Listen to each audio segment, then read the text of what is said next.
आचार्य चाणक्य की संपूर्ण कहानी आचार्य चाणक्य को ही कौटिल्य, विष्णुगुप्त और वात्सायन कहते हैं।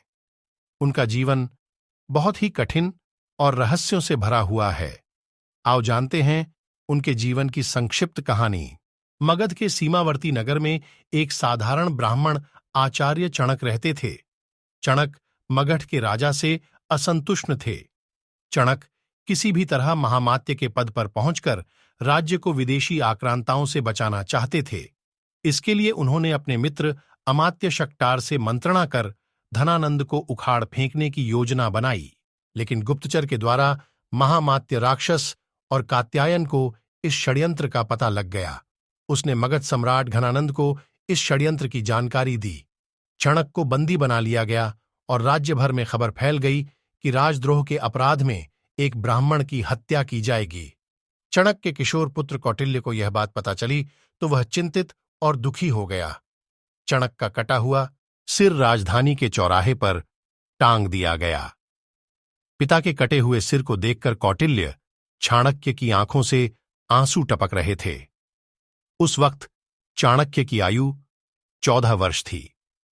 रात के अंधेरे में उसने बांस पर टंगे अपने पिता के सिर को धीरे धीरे नीचे उतारा और एक कपड़े में लपेटकर चल दिया। अकेले पुत्र ने पिता का दाह संस्कार किया।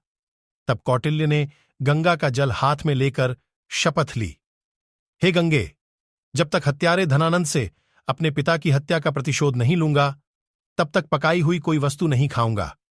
जब तक महामात्य के रक्त से अपने बाल नहीं रंग लूंगा, तब तक यह शिखा खुली ही रखूंगा। मेरे पिता का तर्पण तभी पूर्ण होगा जब तक कि हत्यारे धनानंद का रक्त पिता की राख पर नहीं चढ़ेगा।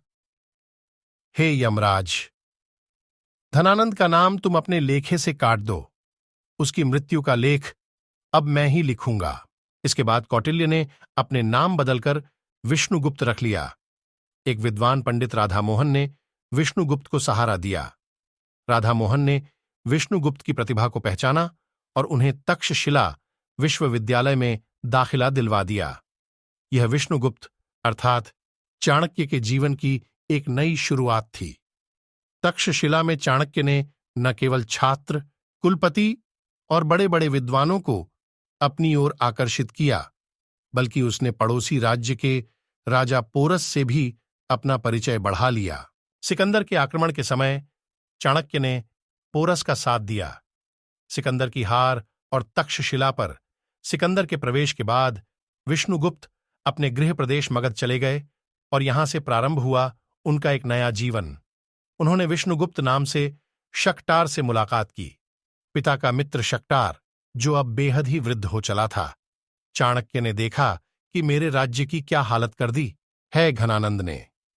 उधर विदेशियों का आक्रमण बढ़ता जा रहा है और इधर ये दुष्ट राजा नृत्य, मदिरा और हिंसा में डूबा हुआ है।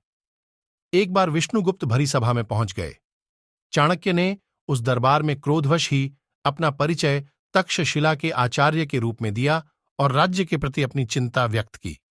उन्होंने यूनानी आक्रमण की बात भी बताई और शंका जाहिर की कि यूनानी हमारे राज्य पर भी आक्रमण करने वाला है। इस दौरान उन्होंने राजा धनानंद को खूब खरी खोटी सुनाई और कहा कि मेरे राज्य को बचा लो महाराज। लेकिन भरी सभा में आचार्य चाणक्य का अपमान हुआ, उपहास उड़ाया गया। बाद में चाणक्य फिर से शक्टार से मिलते हैं और तब शक्टार बताते हैं कि राज्य में कई असंतोषी पुरुष और समाज है, उनमें से एक है चंद्रगुप्त। चंद्रगुप्त मुरा का पुत्र है। किसी संदेह के कारण धनानंद ने मुरा को जंगल में रहने के लिए विवश कर दिया था। अगले दिन शक्टार और चाणक्य ज्योतिष का वेश धरकर उस जंगल में पहुंच गए जहां मुरा रहती थी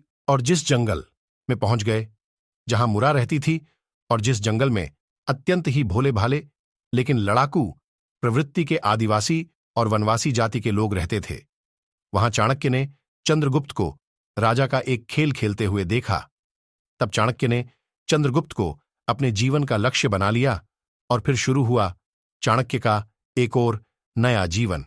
कौटिल्य उर्फ विष्णुगुप्त अर्थात क्षणक पुत्र चाणक्य ने तब चंद्रगुप्त को शिक्षा और दीक्षा देने के साथ ही भील, आदिवासी और वनवासियों को मिलाकर एक सेना तैयार की और धननंद के साम्राज्य को उखाड़ फेंककर चंद्रगुप्त को मगध का सम्राट बनाया।